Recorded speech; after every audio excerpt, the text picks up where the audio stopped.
How to delete YouTube shorts from your channel.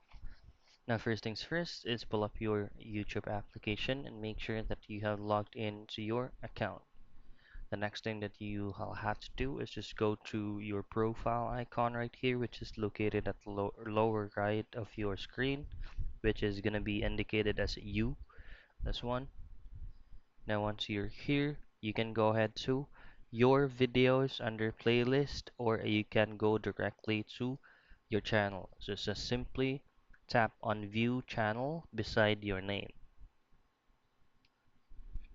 And from here, you'll have, or you can see your homepage, your videos, your shorts, your playlist, community, and so on and so forth.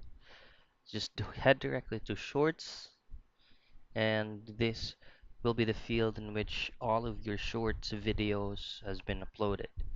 So to delete this, just simply tap on the three dots on the short video that you would like to remove. Just press on that and then just simply tap on delete.